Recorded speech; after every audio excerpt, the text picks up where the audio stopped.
గురు పరంపరని మనకు అందించి మళ్ళీ యోగాన్ని వ్యాప్తి చేయడం కోసము భగవంతుడే మన ఒక గురు పరంపరని పంపుతుంటాడు. కనుక ఇప్పుడు ఈ యొక్క శాస్త్రీయమైన పద్ధతి కనుక ఫ్లైట్లో కూర్చుంటే కాశీకి గంటలో వెళ్తాము, నడుచుకుంటే వెళ్తే 6 నెలలు పడుతుంది. ఈ ఫ్లైట్లో వెళ్ళే మార్గమే క్రియాయోగం.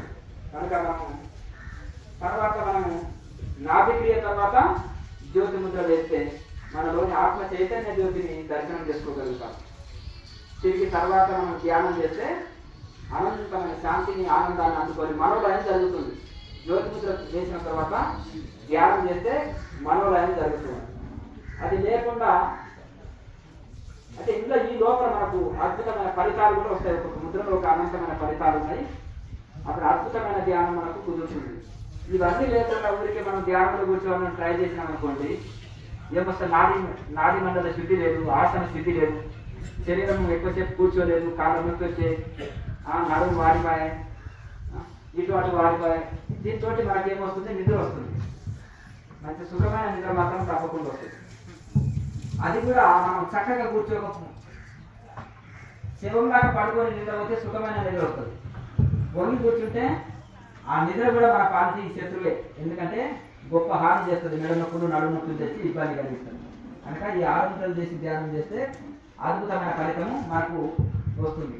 కనుక ప్రతి ఒక్కరు కూడా మనకు గురువులు చాలా విశాలమైన హృదయం కలిగిన వాళ్ళు, చాలా దూరదృష్టి కలిగిన వాళ్ళు ఈ యొక్క అటయోగ రాజయోగ మంత్రయోగ రజయోగంలోని సముద్రం లాంటి యోగంలోకి వెళ్ళి మనకు కడవరి పెరుగులోకి వెళ్ళి పిడికడి వెన్న తీసిచ్చినట్టుగా మనకు ఈ యొక్క క్రియాయోగాన్ని అందించాలి. పిడికడి వెన్న తింటే కడవరి పెరుగు రావాల్సిన కష్టం లేదు. ఆ యొక్క సారమంతా ఆ శక్తిని మనము అందుకుంటాం. ఇక అమృతము అనే క్రియాయోగం దాగిన తర్వాత ఇక జావా, అంబలి, కిచిడి, బిర్యానీ అవసరం లేదు. అమృతం తాగిన తర్వాత అయిపోయాయి. ఇంకా కనుక అమలులోనే అయిపోతాం. ఈ విధంగా మనకు ఈ సూటి మార్గము ఇతర పద్ధతులన్నీ చేసినా ఎప్పుడో ఒకసారి క్రియాయోగంలో కావలసిందే. కానీ క్రియాయోగ ధ్యానం ఎవరైతే చేస్తారో ఇంకా ఇతర పద్ధతుల్లో అక్కర్లేదు.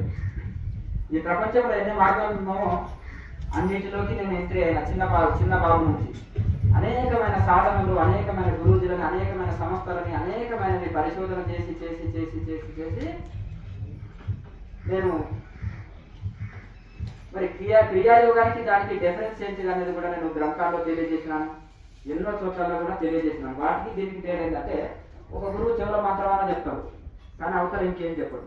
ఇంకొక గురువు వేదాంతం అహం బ్రహ్మస్మి అనుకో, నేను కన్ను కాదు, నేను చెవు కాదు, నేను శరీరం కాదు, ఇంద్రియాలు కాదు, ప్రపంచం మిథ్య, అహం బ్రహ్మస్మి, బ్రహ్మ సత్యం, జగత్ మిథ్య అనుకో అంటారు. ఇదే వేదాంతం అన్నమాట. వేదాంతం మంచిదే, సెల్ఫ్ ఎంక్వైరీ. దీని వలన వైరాగ్యం కలుగుతుంది, ప్రపంచ భ్రాంతి వదులుతుంది, మనం శరీరం కాదు అని ఆత్మనే అనేది కొంత అవగాహన కలుగుతుంది. కానీ అనుభవంలోకి రాకపోతే డౌట్ క్లియర్ కాదు. అవునో కాదు, మరి జగం ఉంటే కనిపిస్తుంది, శరీరము లేదంటాడు, మిథ్య అంటాడు, శరీరం మిథ్య, ఆత్మ సత్యం, శరీరం మిథ్య అంటున్నాడు. శరీరం మిథ్య అయితే కనిపిస్తుంది కదా అని మనకు ఇవన్నీ డౌట్లు ఉంటాయి. అంటే ఇది కొన్ని రోజులు ఉండి కొన్ని రోజులు ఉండద్ది, అసలు దేని దాని కిందకే లెక్కేశారు. అంటే ఎప్పుడు ఎల్లప్పుడు సత్యము, నిత్యము, శాశ్వతము. ఆత్మ ఉంది, సత్యము, నిత్యము, శాశ్వతం. శరీరం ఉంది, దీనికి కొన్ని రోజులే ఉనికి ఉంది. ఒకప్పుడు లేదు శరీరం, ఇప్పుడు ఉంది, రేపు ఉండదు. కనుక ఇది లేనిదే. అట్లా ఆ విధంగా ఇట్లా విచారణ కూడా మంచిదే. కానీ కేవలం అన్నమన్నం అంటే ఆగకపోదు. విచారణతో అహం బ్రహ్మస్మి అనుకుంటే బ్రహ్మస్వరూపం అయిపోయింది. కనుక ఇంకా కొందరు యోగాని విపరీతమైన ఆసనాలు ఇదని చేయిస్తున్నారు. సరే, ఆరోగ్యం బాగుంటుంది, దాంతో కూడా ఏం పెద్ద నష్టమేం లేదు. కానీ పూర్తి స్థాయి ఫలితం మనము పొందలేము. కనుక భక్తి యోగం అని చాలా మంది ఏంటంటే మాలలు చేస్తారు, ఉపవాసాలు ఉంటారు, గుళ్ళ చుట్టూ తిరుగుతారు, గోపురాలు ఉంటారు, పారాయణాలు చేస్తారు, పూజలు చేస్తారు, మనసు మాత్రం నిలుస్తలేదు స్వామి అంటారు. మాల చేతిలో తిరుగుతుంది, 4 నోట్లో తిరుగుతుంది, మనసు మాత్రం దేశం అంతా తిరుగుతుంది. అంతేనా? తిప్తారు కదా మాల కబీర్ దాస్ అంటారు, మీ మనసు తిప్పండి పరమాత్మ వైపు. కనుక ఆ మనసు తిప్పే మార్గమే క్రియాయోగం. క్రియాయోగం అంటే ఆసనాలు లేకపోతే ఇది కాదు. క్రియాయోగం మెడిటేషన్, ప్రాణాయామతో కూడిన మెడిటేషన్. మరి బండిని, టీవీని ఎట్లా కంట్రోల్ చేస్తారు మీరు? రిమోట్ తోటేనా? రిమోట్ తోటి ఇలా కూర్చున్న దగ్గర నుంచే అక్కడ ఉండే టీవీని కంట్రోల్ చేస్తారు. వెహికల్ని ఎట్లా కంట్రోల్ చేస్తారు? స్టీరింగ్ తోట, బ్రేక్ తోటే కదా కంట్రోల్ చేసేది. అంతేనా? అట్లా కనుక ఆ విధంగా మనము బ్రేకులు లేని బండి గమ్యం చేరుకుంటానా ఎక్కడ పడిపోతుందో తెలియదు. గుర్రానికి కళ్ళెం ఎందుకు వేస్తారు? కళ్ళెం లేకపోతే గుర్రం వింటారా? తీసుకుపోయి ఎక్కడో దగ్గర కింద పడేస్తుంది, అంతేనా కదా? అలాగే రిమోట్ తోటి టీవీ కంట్రోల్ చేసినట్టుగా ఈ మనసుని ప్రాణాయామతోటి కంట్రోల్ చేయొచ్చు అని ఋషులు మనకి ఈ టెక్నిక్ అందించారు. ప్రాణాయామ లేకుండా బ్రహ్మదేవుడికైనా మనసు నిలవదు. బ్రహ్మదేవుడు ఎట్లా పెట్టాడు? మనసు బహిర్ముఖం చేసి పెట్టాడు. పూర్వమైన సృష్టిని చేశాడు. అందరు అంతర్ముఖమై జన్మించి ఋషులుగా మారిపోయారు. సనకసనందనులు, నారదాదులు వీళ్ళంతా కూడా ఋషులుగా మారిపోతే నా సృష్టి సాగదని, నువ్వు తలకిందులుగా తపస్సు చేసినా మనసు నిలవద్దని బ్రహ్మదేవుడు ఏం చేశాడు? ఈ మనసు వద్దన్నదే కోరుతుంది. ఏది నీకు షుగర్ ఉందనుకో తీపే తినమంటది, అంతేనా కదా? ఏమైనా 4 రోజులు బతికినా సరే నువ్వు తిను, అంతే అయిపోయా. ఏమైతే 4 ట్యాబ్లెట్ వేసుకున్నావు, ఇంకొక ట్యాబ్లెట్ ఎక్కువ వేసుకున్నావు. ఇప్పుడు తినవలసింది ఇంతమంది నేతి మిఠాయి తినవలసింది. ఏదో మనబడి బట్టలేనో ఈరోజు బొంక పెట్టి ఏదో ఒకటి పెట్టేసి లాగిన్ చేయాలంటే అర్థంగా. అట్లా కనుక మనసు వద్దన్న పనే చేస్తుంది. మనకు మేలు చేసేది ఒక జ్ఞానులకే మనసు చెప్పినట్టు దానిలా. కానీ సామాన్యులకు వద్దన పని వినోదంటే వింటది. చిన్నపిల్లలు ఎవరన్నా అది వినప్పుడు ఇది చూడక అక్కడ పోకంటే అదే పని మనం తప్పకుండా చేస్తుంది. ఈ మనసు కూడా చిన్నపిల్లలు లాగా అన్నమాట. ఇది వద్దన పనే చేస్తుంది. మనకు మేలు చేసే పని ఏది లేదు, మనకు నష్టం కలిగించే పని ఎక్కువ చేస్తుంది. బుద్ధి చెప్తుంది, హెచ్చరిస్తుంది, మీకు కీడు చేస్తుంది, మీకు హాని చేస్తా అని బుద్ధి హెచ్చరిస్తుంది లోపల. కానీ మనసు అయినా డామినేషన్ చేస్తుంది బుద్ధిని. బుద్ధి ఏమో మనకు మేలు కలిగించేది. బుద్ధి మాట అయినా అది వద్దన్నది ఉడుకోవాలి, చేయమన్నది చేయాలి. కనుక ఈ విధంగా ఉద్దాన పని చేస్తుంది. మనసు బహిర్ముఖం చేసి భగవంతుడు మనని జీవులను పుట్టించాడు. కనుక ఇంత వెంపర్లాట ఇంత శ్వాస టెక్నిక్ వలన మనసు అంతర్ముఖం చేసుకోగలిగితే అందరూ ఇంకా మహర్షులు. మనసు వశం అయితే మహర్షులే అయిపోతారు. మనసు వశం ఉన్న వాళ్ళే మహర్షులు, శ్వాస వశంలో ఉన్న వాళ్ళే ఋషులు. కనుక ఆటోమేటిక్గా ఈ యొక్క ప్రాణాయామ టెక్నిక్ తోటి మనసే శ్వాస, శ్వాసే మనసు. మనసుని కంట్రోల్ చేస్తే విచారణతోటి మనసు కంట్రోల్ చేస్తే శ్వాస కంట్రోల్ అవుతుంది. ప్రాణాయామ ద్వారా శ్వాసని కంట్రోల్ చేస్తే మనసు కంట్రోల్ అవుతుంది. ఈ రెండింటికి లింక్ ఉంది. వాయువు యొక్క అంశం మనసు. కనుక అగ్ని యొక్క తత్వము కన్నులాక ఈ యొక్క మనసు కూడా వాయువు తత్వము. కనుక ఆ వాయువుతోటే ఈ ప్రాణశక్తితోటే మనము శక్తి పొందుతున్నాం. యోగులు ఎట్లా శక్తి పొందుతున్నారు? అందరికీ తింటే శక్తి అయితే యోగులు ఈ ప్రాణశక్తితోటే శక్తి పొందుతున్నారు. వాళ్ళ పనులు వాళ్ళు చేసుకోగలుగుతున్నారు. నిరాహార యోగులు మరి ఎట్లా జీవిస్తున్నారు?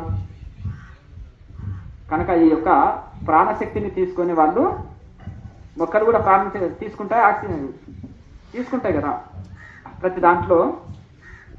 ఈ యొక్క మనము ఈ యొక్క ప్రాణాయామం వలన మనసుని ఎప్పుడైతే నిలకడ చేయగలిగినామో, మనసు అంతర్ముఖమైతే ఇక్కడ మిగిలేదంతా ఆనందమే. మనసు బహిర్ముఖమైతే మిగిలేదంతా దుఃఖమే. మనసు ప్రపంచంలోకి వెళ్ళింది అనుకో, మిగిలేదేంటి? దుఃఖమే. పోల్చుకుంటుంది, ఇది కావాలి అది కావాలంటే మిమ్మల్ని ఇబ్బంది పెడుతుంది. మనసు అంతర్ముఖమైంది అనుకో, ఇంకేమీ కోరదు. చెప్పినట్టు వినే మనసు ఎంత సుఖమో మనిషికి. చెప్పినట్టు వినే మనసే దుఃఖాన్ని కలిగిస్తుంది, చెప్పినట్టు వినే మనసే సుఖాన్ని కలిగిస్తుంది. అందుకనే మన ఏమో మనశానం కారణం బంధం వచ్చేది. మనసే నీకు మోక్షాన్ని కలిగిస్తుంది, మనసే బంధాన్ని కలిగిస్తుంది. శుద్ధ మనసు, వశమైన మనసు మోక్షాన్ని కలిగిస్తుంది. అశుద్ధ మనసు, వశం కాని మనసు బంధంలో పడవేస్తుంది. కనుక మనం చేయవలసింది ఏం లేదు. విచారణతోటి, ప్రాణాయామ టెక్నిక్ ద్వారా, వైరాగ్యంతో చక్కగా యమనియమాలు పాటించి, విచారణతోటి, నిరంతర వైరాగ్యంతో సాధన చేసినప్పుడు మనసు వశమవుతుంది. ఇప్పుడు అగ్నియాస్త్రాన్ని దేంతో చల్లారుస్తారు? వర్ణాస్త్రమే కదా, అంతే. అట్లా ఈ మనసు కూడా అగ్నిలో కట్టెలు వేస్తే మండుతూనే ఉంటుంది, ఇంకా అది చల్లారదు. మరి అగ్ని చల్లారాలంటే ఏం చేయాలి? నీళ్ళు కూడా చల్లనక్కర్లేదు. కర్రలు వేయకుంటే ఉండే వరకు సహజంగానే ఉన్న వరకు మండుతుంది, కర్రలు అయిపోయినప్పుడు చల్లారిపోతుంది, అంతే కదా. కోరికలు కోరుతుంటేనే అవి అనంతం, కోరకుంటుంటే అయిపోయాయి. ఇంకేం చేయనక్కర్లేదు. సింపుల్. మీరు సుఖంగా జీవించాలంటే ఏంటంటే కోరిక లేనివాడు కోటీశ్వరుడు, ఆశ లేనివాడు ఐశ్వర్యవంతుడు, కౌపీనవంత కడు భాగ్యవంత. అంటే దేని మీద నిజంగా సుఖంగా జీవించాలంటే తక్కువ కోరికలతోటి. ఇప్పుడు హిమాలయ ట్రెక్కింగ్ చేస్తున్నారు, పెద్ద లగేజ్ వేసుకున్నారు అనుకోండి, బ్యాక్ వేసుకుని వెళ్ళారనుకో, ఇంకా మీ అవస్థ నరకం అక్కడే ఉంటుంది. ఎక్కువ కోరికలతోటి మీరు సంసారం చేస్తారనుకో, అప్పుడు నరకం ఇంట్లోనే ఉంటుంది. తక్కువ కోరికలతోటి మీరు కుటుంబ జీవనం సాగించినంత స్వర్గం అక్కడే ఉంది, ఇంట్లో ఉంది. తన సంతోషమే స్వర్గము, తన దుఃఖమే నరకం ఉంది. అంటే ఎప్పుడు ఏడుస్తూ కోరికలతో జీవిస్తే అదే నరకం ఇంట్లో. ఉన్న దాంట్లో హ్యాపీ. అందుకనే యమనియమానం శౌచ సంతోష తపస్వాధ్యాయ. శౌచ సంతోష అంటే ఎల్లప్పుడూ సంతోషంగా ఉండాలి సాధకుడు. సంతోషంగా ఉన్న వాడికి ఏ కోరికలు అవసరం లేదు. ఇక ఇది లేదు అది లేదంటే వెళ్తే దుఃఖం. ఎప్పుడు హ్యాపీగా ఉండడం నేర్చుకుంటాం అనుకోండి, ఇంకా అంతకంటే ఏం కావాలి మనకు. కనుక పెద్ద యాత్రలో మనం పెద్ద పెద్ద కొండలు పర్వతాలని అధిరోహించినప్పుడు పెద్ద లగేజ్ తోటి ఎంత దుఃఖము, ఈ జీవన యాత్రలో కూడా ఎక్కువ కోరికలతోటి అంత దుఃఖము. చిన్న లగేజ్ తోటి ఎంత ఈజీగా మనం యాత్ర వెళ్ళొస్తాము, అలాగే తక్కువ కోరికలతోటి మన జీవన ప్రయాణము అంత సుఖంగా సాగుతుంది. ఇప్పుడు ఉదయం సాయంత్రము ఒక గంట సమయం ఇవ్వండి. మిగతా రోజుల్లో మీ వ్యవహారాలు చూసుకోండి. సెలవు దినాల్లో ఎక్కువసేపు చేయండి, సాధన ఎక్కువ చేయండి. రోజంతా సాధన చేయాలంటే ద్రవాహారం లాంటివి తీసుకొని చేయండి. భోజనం చేసిన తర్వాత 3 hours గ్యాప్ ఇవ్వండి. ద్రవాహారం తీసుకుంటే 1 hour గ్యాప్ ఇవ్వండి. ఇట్లా మంచి. ఇప్పుడు చాలా మంది విటమిన్ లోపం అంటారు. ఎందుకు వస్తుంది విటమిన్స్ అంటే మీరు శక్తివంతమైన ఆహారం ఇస్తలేరా? అందుకనే mixing vegetables, mixing dals, mixing ఇవి మన ఆకుకూరలు ఇవన్నీ కలిపి చేసుకోండి. విపరీతమైన మీకు అద్భుతమైన విటమిన్స్ అందుతాయి. తేలిక ఆహారాన్ని ఈ యొక్క ఆకుకూరలను ఎవరైతే ఎక్కువ 4-5 మిక్సింగ్ చేసి తీసుకుంటారనుకో జీర్ణశక్తి విపరీతంగా పెరుగుతుంది. క్యాన్సర్ రోగం రాదు, రక్తము శుద్ధి అవుతుంది, కాళ్ళ నొప్పులు రావు, కంటి సూపు పెరుగుతుంది, గ్యాస్ ట్రబుల్ మలబద్ధకము రాదు, శరీరంలో నీరు చేరదు, అన్ని రోగాలు కంట్రోల్ వస్తాయి. ఓ 10 రకాల ఆకుకూరలు ఒక దగ్గర వేసి చేయండి ప్రయోగం. ఓ 10-15 రకాల కూరగాయలు ఒక దగ్గర వేసి చేయండి. ఎంత విటమిన్స్ అందుతాయో.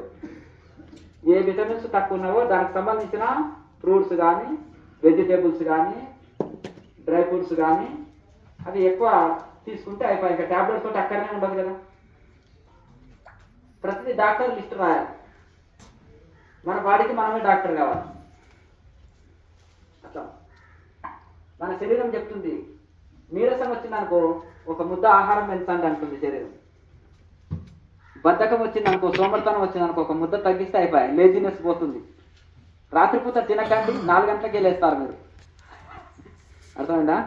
అట్లని ఉపవాసాలు ఇక్కడ యోగంలో ఉపవాసాలు చెప్పరు. యుక్తాహార విహారాలు అంటే మధ్య మార్గాన్ని చెప్తారు. భక్తి మార్గంలో ఉపవాసాలు చెప్తారు. ఎక్కువ తినడం ఏంది, ఉపవాసాలు ఉండవలసిన అవసరమే ఉంది. మితంగా ఇంత తింటే సరిపోతుంది కదా, ఉపవాసాలు ఉండవలసిన కర్మ కూడా ఉండదు. మితాహారం చెప్పబడ్డది యోగంలో. రాత్రిపూట ద్రవాహారం లాంటివి తీసుకోండి. అసలు నేను నిండుగా తినకపోతే నాకు అసలు నిద్ర కూడా పట్టదు అనుకోండి అంటూ వాళ్ళు ఏమంటారు, వాటర్ మిల్లర్ తీసుకోండి, ఫుల్గా లాగించేయండి. అంతా నీరు మిగిలేదేముంది, పొట్ట నిండిపోతుంది, త్వరగా జీర్ణం అవుతుంది, పొట్ట క్లీన్ అవుతుంది, మీరు నిండుగా తిన్న ఫీలింగ్ కలుగుతుంది. అలాగే త్వరగా జీర్ణం అవుతుంది. అందులో ఏముంటుంది, నీటి శాతమే కదా, శరీరానికి కూడా చాలా మంచిది. అట్లా నిండుగా తినండి, నాకు కష్టంగా ఉంది అన్నారు అనుకోండి, ఇట్లా మెల్లగా టెక్నిక్ మీద భోజనాన్ని కంట్రోల్ చేయొచ్చు. అట్లా ఆ విధంగా మనం సాధన ప్రారంభించుదాము. ఈ 6 ముద్రలు వేసి సాధన ఎవరైతే చేస్తారో అద్భుతమైన ధ్యాన యోగం కుదురుతుంది. ఇప్పుడు సాధన ప్రారంభించుదాం. మేరుదండ నిటారు నుంచి శరీరాన్ని ఫ్రీగా రిలాక్స్గా ఉంచి క్రియాయోగానికి ఎటువంటి కర్మకాండలు అక్కర్లేదు. ఒక శరణాగతితోటి నిరంతరం ధ్యాన యోగం చేస్తే సరిపోతుంది. వచ్చి ఆజ్ఞ చక్రం నిలుపుకోండి.